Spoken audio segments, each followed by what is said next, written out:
¿Cómo están? Me da muchísimo gusto saludarlos y recibir hoy a Jorge Jiménez de Heredia, escultor de Costa Rica, que visita México porque tiene un proyecto de una exposición de sus esculturas monumentales que estarán en grandes plazas públicas de esta ciudad, pues desde la Alameda Central, en donde está el Monumento de la Revolución, en la explanada del Palacio de Bellas Artes. Jorge, bienvenido y sobre todo gracias por platicar con nosotros acerca de este mundo que descubres, por lo visto, cuando eres un niño en tu natal Costa Rica, cerca del río Diquis, estas bolas de piedra, en fin, que es pues un símbolo nacional y ya parece patrimonio de la humanidad, que son pues toda esta, ¿qué te diría yo?, esta herencia precolombina boricua. Muchísimas gracias por la invitación, antes que nada, y por la oportunidad que me está ofreciendo México para poder hacer esta exposición al aire libre, que va a tener un sentido de incorporación de la gente, que va a entrar en contacto con una exposición que está en la calle, está en el aire libre. Es una oportunidad que Conaculta y Fomento Cultural Grupo Salinas me están ofreciendo para que los mexicanos puedan entrar en contacto con las esculturas monumentales que vamos a colocar en los sitios que usted ya mencionó. Estas esferas, ese encuentro tuyo en tu infancia con estas piedras prehispánicas, ¿cómo se da y cómo revoluciona tu vida, tu concepto estético y artístico? Sí, cuando yo estaba pequeño, cuando tenía 9 años, la maestra de la escuela nos llevó al Museo Nacional de San José y ahí habían 4 esferas colocadas desde la más pequeña hasta la más grande. Y yo las miré y esta es la fuerza del arte y quedé cautivado por un mensaje misterioso que tenían estas esferas. Después yo me voy para Italia, voy a estudiar a Italia, en donde vivo y trabajo desde hace más de 40 años y empiezo a reconstruir en mi memoria la imagen de estas esferas y empiezo a entender que ahí hay un mensaje espiritual muy importante, no solo para mí, sino para todo el pueblo costarricense y al final para el ser humano, porque las esferas representan la unión de los contrarios, es como el famoso yin y yang dentro de la cultura taoísta, que hay una parte oscura y una parte clara.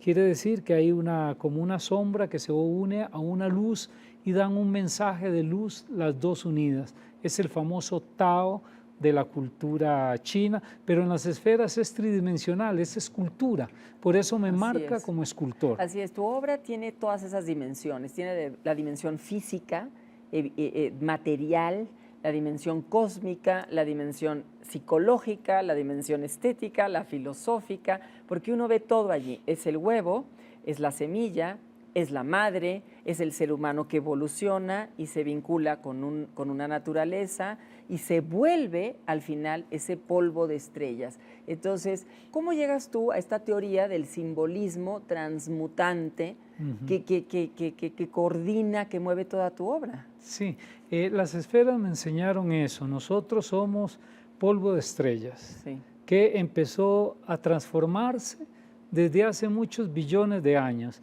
Y hoy tenemos la posibilidad de tener esta carne, esta situación física, este cerebro, y podemos entender que estamos transformándonos. Por eso nacemos, crecemos, envejecemos y morimos, porque estamos en un proceso cósmico. Con el universo estamos haciendo un viaje.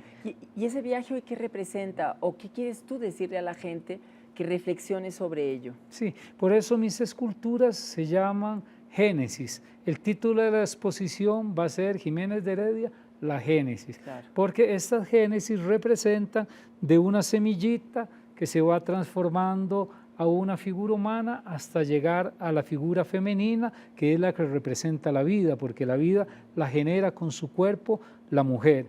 entonces van a ver una serie de mujeres que se van transformando de una semilla de un huevo o de una forma orgánica. ¿Por qué? Porque es la vida la que se transforma día a día. Nosotros nos transformamos, células mueren, células nacen, y cada uno de nosotros, cuando entiende esto, se da cuenta que está participando en un gran proceso cósmico, lo que se llama participación cósmica. A mí me gusta llamarlo así, Sí. porque estamos participando, ayudando al universo a que cumpla su destino con nuestra existencia.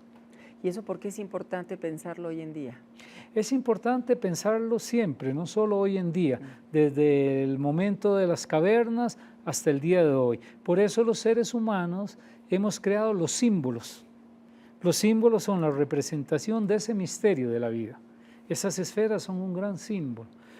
No solo las esferas, el arte azteca ha sido un arte lleno de símbolos, porque los símbolos nos ayudan a entender esa parte misteriosa de la vida que no entendemos con la cabeza, pero que la entendemos con el corazón. Y yo creo que los símbolos deben de renovarse, porque si no se renuevan son un documento histórico. En nuestro siglo hay que tomar la espiritualidad de los símbolos antiguos y renovarlos para hacerlos activos en la sociedad contemporánea. En esos símbolos, ¿qué importancia tiene la nitidez, que no hay pliegues en tus obras? Sí se descomponen, sí, y tienen esa dimensión y esa proyección, pero casi no tienen pliegues, es solamente el trazo, y además el trazo es muy sutil. Se sugiere, tú sugieres cosas, no las impones. Sí, la esfera me enseñó eso. La palabra simple quiere decir sin pliegues. La palabra complicado quiere decir con pliegues. Entonces yo aprendí de la esfera que quitando los pliegues podemos llegar a la esencia. Y por eso mis esculturas son redondas. Se inspiran en la esfera, no son gordas, son redondas, porque están inspiradas en la simplicidad y en la esencia que nos enseña la esfera. Es decir, ahí está el mensaje que para llegar en profundidad hay que limpiar, hay que llegar a la esencia. La esencia y la simplicidad es el último estadio de un pensamiento, nunca el primero. Claro, y además tú hablas mucho de escuchar el silencio, otro tipo de melodías. En este sentido me gustaría preguntarte, Jorge, para concluir nuestra charla, que te agradecemos mucho, esta exposición que tú presentas en México, ahora en noviembre del año 2015, es una exposición que ya marcó una ruta, y de hecho tiene una ruta de la paz, porque se ha exhibido en otros lugares, viene de España y ahora viene a México. ¿Por qué esa ruta? ¿Por qué trazar ese camino con las esculturas que también pudiera ser la rueda? ¿Y hacia dónde quieres llegar? ¿Cuál es ese cosmos donde vamos a terminar o concluir, o simplemente evolucionará hacia no sé qué otras rutas tú nos quieras llevar? Sí. Y yo creo que nosotros, el pueblo americano, tiene un patrimonio espiritual que tenemos que unir y descubrir. Sí. La Ruta de la Paz es como la creación de un hilo rojo que inicia en Canadá y termina en la Tierra del Fuego, recuperando los símbolos antiguos y renovarlos y renovándolos a través del arte contemporáneo. Por eso usted mencionó el simbolismo que cambia. Claro. Lo que yo trato de hacer es cambiar el simbolismo para llevarlo a la sociedad contemporánea. Es una ruta, y la paz no es la que se firma en un papel después de mucha sangre. La paz es el encuentro con sí mismos. Cuando nosotros nos logramos encontrarnos a nosotros mismos, no tenemos por qué ir a la guerra, porque tenemos la plenitud de nuestro ser. Y la esfera también me enseñó eso, es la incorporación de todos los contrarios para llegar a la idea de plenitud. Ese es el sentido de paz que está en la ruta. Pues te agradecemos mucho esta conversación y sobre todo te agradecemos por traer a México estas esculturas con esa plenitud de la que tú hablas y con ese lenguaje o apertura a la que nos invitan. Ojalá que la gente de México y del extranjero también pueda visitarlas todos estos días que va a estar a partir del mes de noviembre, ¿verdad? Sí, a partir del mes de noviembre y hasta el 31 de marzo van a estar en las plazas públicas de la Ciudad de México. Pues para nosotros en Fomento Cultural Grupo Salinas es un placer colaborar contigo en este proyecto. Te agradecemos mucho tu visita a México, esta conversación, y yo les agradezco a ustedes el placer de su atención y nos vemos en la próxima charla. Muchas gracias. Hasta entonces.